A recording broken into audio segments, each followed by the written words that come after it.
मार्ग इतना भी लंबा नहीं है कुछ। मार्ग तो फल्गु तक का भी इतना लंबा नहीं था, किंतु लंबा हो गया था ना।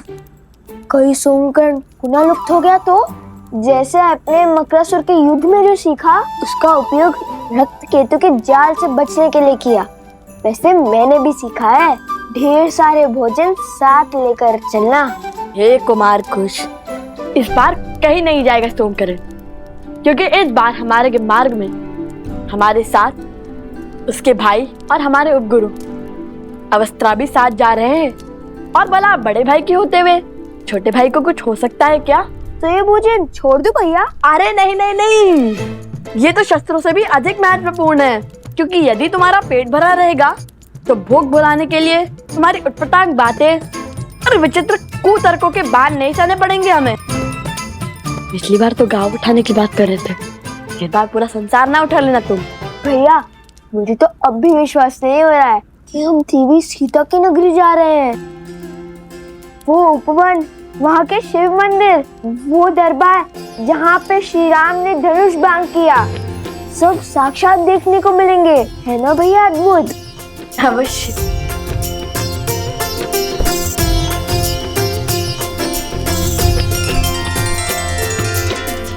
जो आपका कार्य है आप वो कीजिए और नीति को अपना कार्य करने दें।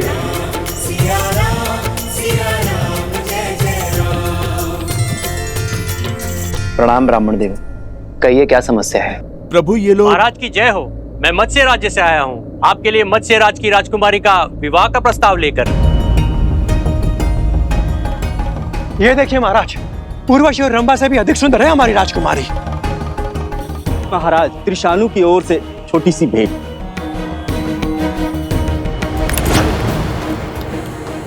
हमारे महाराज तो धन के साथ आपको अपने राज्य का चौथा भाग भी देने के लिए सज्ज है श्री राम।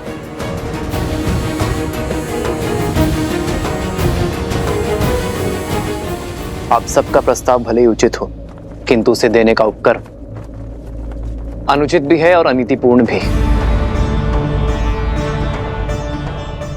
विवाह कोई व्यवसाय नहीं है जिसका आधार केवल संपत्ति का लेन देन हो। ये मेरा आपसे अनुरोध है कि अपनी राजकुमारियों का अपमान ना करें। एक स्त्री को भोग्य बनाकर प्रस्तुत ना करें।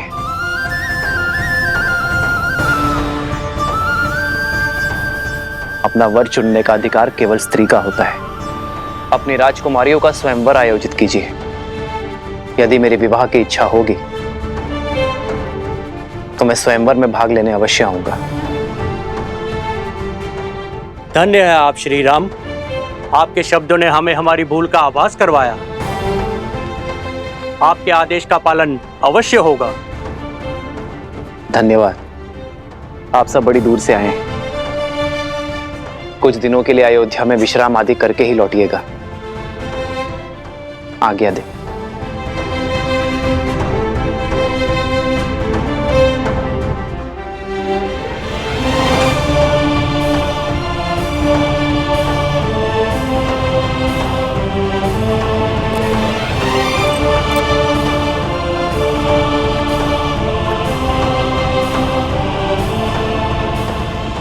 इतना ही नहीं, मिथिला के गौरी मंदिर का उपवन स्वर्ग से भी सुंदर है। रंग बिरंगे पुष्प, सरोवर मंत्र मुग्ध कर देंगे तुम्हें। माता, ऐसा लगता है जैसे आप मिथिला और महारानी सीता के दर्शन कर चुकी हैं।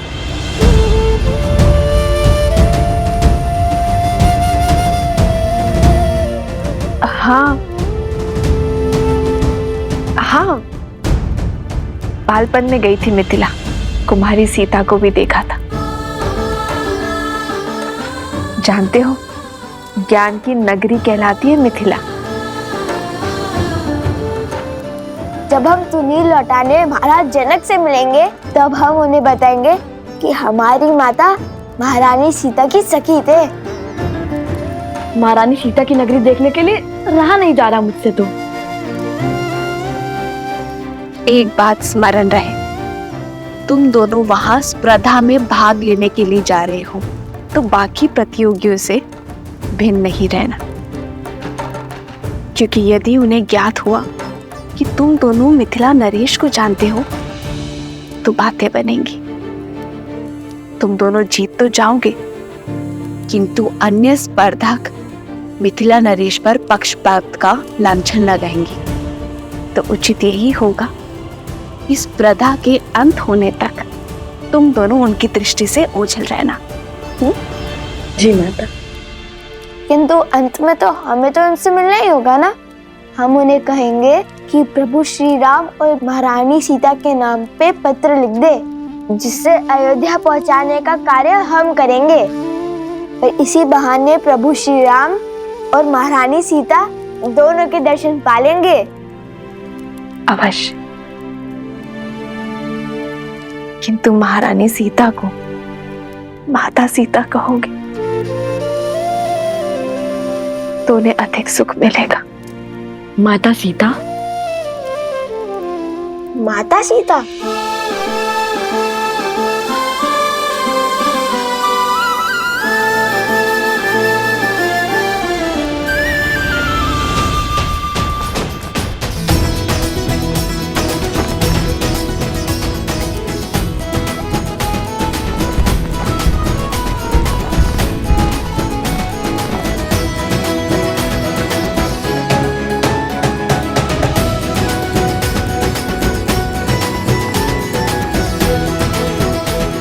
ठीक है भैया।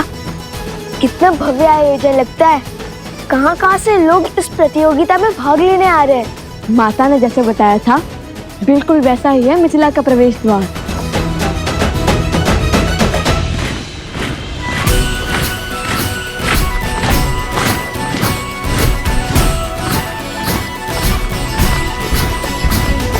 अयोध्या का ध्वज? ये क्या अयोध्या की सेना आ रही है? सेना नहीं, ये महाराज के रक्षक हैं। ये तो अयोध्या की सेना की केवल एक टुकड़ी है। अर्थात? वो देखो, महाराज का रथ, उनका छत्र।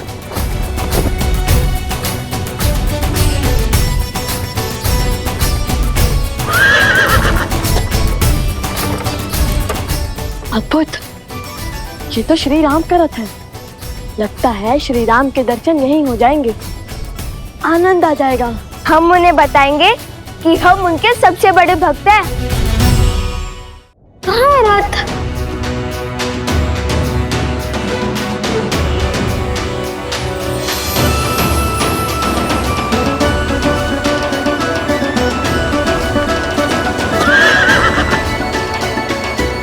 जय श्री राम।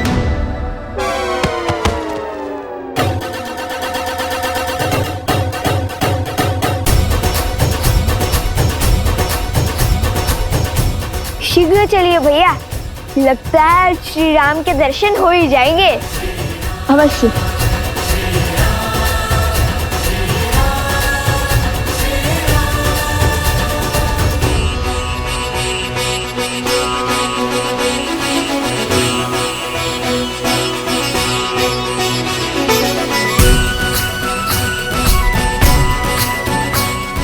राजगुरु सतानंद जी, ये मैं क्या सुन रहा हूं?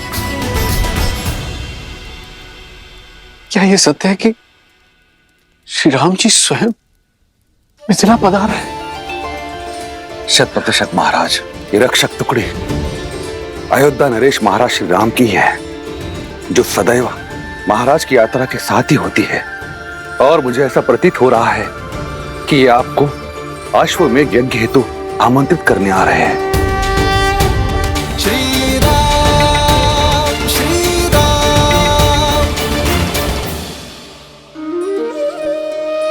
तब तो ये संकेत और समाचार दोनों अत्यंत शुभ हैं। कदाचित आज यहां वो होने जा रहा है जो कभी किसी ने नहीं सोचा होगा। भ्राता कुशाध्वज, अयोध्या नरेश के विशेष स्वागत का प्रबंध किया जाए और कोई ये ना भूले कि वो हमारे जमाता भी हैं। क्षमा महाराज, किंतु मिथिला की राजकुमारी आपकी पुत्री का त्याग करने वाले का कैसा स्वागत सत्कार?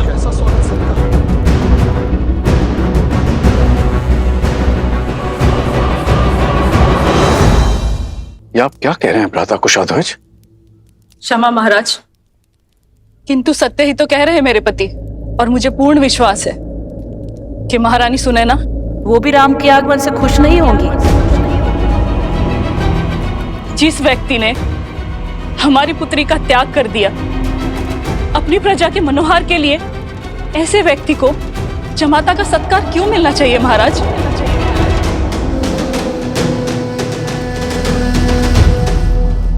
उचित कह रही हैं देवी चंद्रभागा। महाराज, अयोध्यापति को किसी विशेष स्वागत का अधिकार नहीं है।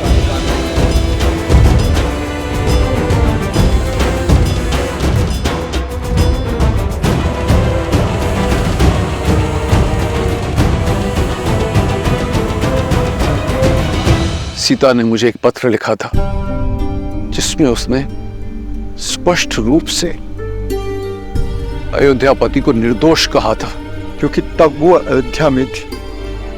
उस पत्र का कोई मूल नहीं महाराज।